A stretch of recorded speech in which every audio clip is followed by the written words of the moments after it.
Hey Eurovision fans, it's Tom coming to you from Dublin. I'm back for another Eurovision analysis video. Today I'm going to give you an update of the Eurovision odds. We're going to look at the top 10 in the odds and also any other climbers or fallers. So let's kiki. As always, you can use the pocket support if you want to skip to a particular part, turn on subtitles and slow down the video if you can't understand me. Now obviously at this point in the competition where we're still 2 months out and we don't have all the songs, we have to take the odds with a little pinch of salt. But it's still interesting to see how people are placing their money, actually putting their money where their mouth is in who they think has the potential to win. It does give an impression of who's got that impact. So yes, don't take it too seriously, it's just a little bit of fun. My last video was a couple of weeks ago where we had a new number one, which was Loreen. That was just with the snippets of her performance. Since then, she's already performed in the fourth semi-final of Melodifestivalen and she went direct to finale, which meant that she won the semi-final. And since then, we've seen that her odds have gotten much, much better. So she's actually up to 31% winning chance. I'm checking the odds now on Eurovision World. So yeah, she still has to win Melodifestivalen final. She is the favorite to do that. There are surprises can happen. We did see her go out in 2017 with statements. Yeah, it's not a done deal, but she's been given a very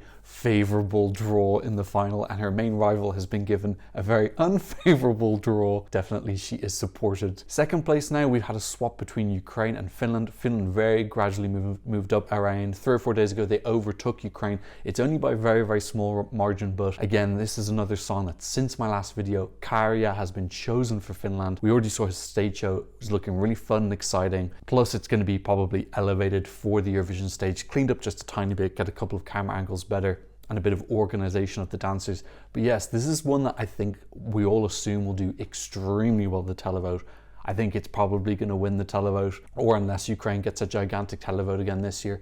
We're not as sure about the jury, how much they're going to respect this. It really depends on what the jury are told this year. There are rumors that they're going to not score vocals this year. Again, it's a rumor, not confirmed, but that if that is the case, that is going to help. And the rumors that they're going to replace that with memorability, how memorable the performance is, trying to focus a little bit more on just pure entertainment instead of the kind of music exam style of judging. Now, again, this is not confirmed, but if that is the case, that's definitely going to help with their jury scores. Still in third place, we have Ukraine.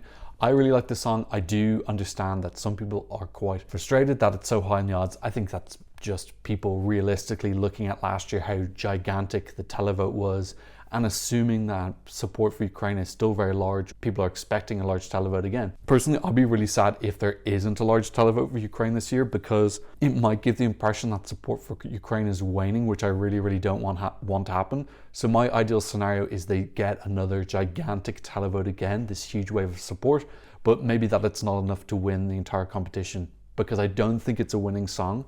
But I do want to see that popular support for all of our friends in Ukraine. And I really like the song as well. I think it's good. I just don't think it has that same super wow quality that Stephanie had. Stephanie had this great folky feel with the rap, and that ending was amazing. And I still think that Stephanie has the best music video for a Eurovision song ever. If you haven't checked out that music video, go see it. It's absolutely stunning. Again, fourth place, we still have UK. They're hovering around. They're really making us wait. Lots of rumors now. The latest one is May Muller, I think. Of course, Reina's name is still being batted around. Freya Ridings has said that she's not going to do it, but she could just be lying. From what I've heard, it's almost definitely going to be a girl. They want to send something different after having several guys in a row. But yeah, we don't know. This is all just based on the fact that UK's hosting. They're probably not going to send something shit while they're hosting. Plus, they probably want to keep up the momentum from last year, so they're currently in fourth. In fifth, we have Alessandra. She slipped down a bit. Honestly, I don't think this has any chance to win. I think it's more just maybe the previous bets that were put on it, and also the fact that it's doing so well with streaming numbers. But jury and televote combined, I don't see this having the combination to win. In sixth, we have Czechia, My Sister's Crown. This is something people haven't been talking about as much recently because it was a song that we got earlier on in the season. It's all going to be about the live show. Their live show on the Czech national final was not great, but the stage was tiny and they didn't really have, it wasn't very high budget. So we have to see. They've had loads of time to convert this. When the rehearsals come out, this will really make or break. We'll see this either moving up or down, and that'll decide their chances. Israel are in seventh with Unicorn. There's a snippet for this. I haven't listened to it. I don't listen to snippets. I want to just listen to the proper song. Yes, that's coming out tomorrow. on Women's Day, National Women's Day. In 8th, we still have Blanca Ploma, definitely an amazing performance. I don't know if we're going to get any new surprises. There's some people in the odds, you're like, oh wow, we have to wait and see what their staging is going to be. Could this be elevated? This staging is already elevated. I don't think there's much more elevation. I don't know, they might surprise me. I felt the same with Slow-Mo last year. That was already elevated and they made it even more A+++. So maybe they are going to do the same with Blanca, but I already think this is a very, very excellent entry. In 9th, we have Lazara, who's holding strong. She went out of the top 10, but back up in again. And then our last one in the top 10, this is a surprise for me. I tweeted about this yesterday, is Georgia, because they were 36th in the rankings out of 37 on January 27th, and they've just been slowly moving up. And the reason it was surprising for me is less that they've moved up, but more how gradual it was. Usually, a song will be leaked or someone will place a big bet on someone and they'll whoosh up the odds. This was a very gradual thing that happened over a month, which is a lot less typical.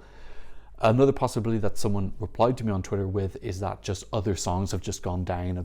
As they've been released, people have seen this can't win, so it's moved down. We know that Georgia's song is being sung by Iru Kechanovi, who won Junior Eurovision as part of Candy Girls, I think. And she also helped write, I believe, which was Mariam Big Vava's song from Junior Eurovision last year, which was my number 1, but came 3rd. Great song.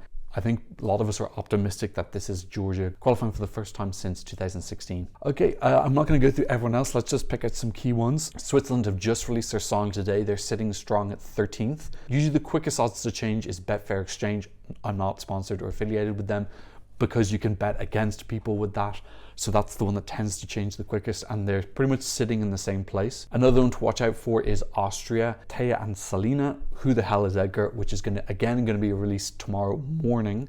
That is one, if you want to get your bets in now, that would probably be my tip. I'm not saying it's going to win, but currently you can get odds of it of 130. I think those odds are going to go down tomorrow. This is kind of the last day, I think, if you want those better odds. Croatia is currently in 16th. They've been making this up and down progress. They were actually almost approaching top 10, but they seem to have slipped down a little bit to 16th. This could be one that when the rehearsals come up could move up into the top 10 if they get a good conversion of their staging. It's just got that X Factor weirdness that people tend to bet on. I don't think it could win. I think it's absolutely got no chance with the jury whatsoever. People like betting on the X Factor entries because they do have more of a shot. Having a look at our downers, Blanca has slipped down to 22. My pro tip for TVP is stop rigging national finals and send the best songs that were 6th in the odds. Don't send songs where the singer can't even sing her own song. And it's not even difficult to sing, let's be real, it's a very simple song. Yeah, look, no hate on Blanca, although she has been liking some very inappropriate posts lately, so I don't think she's doing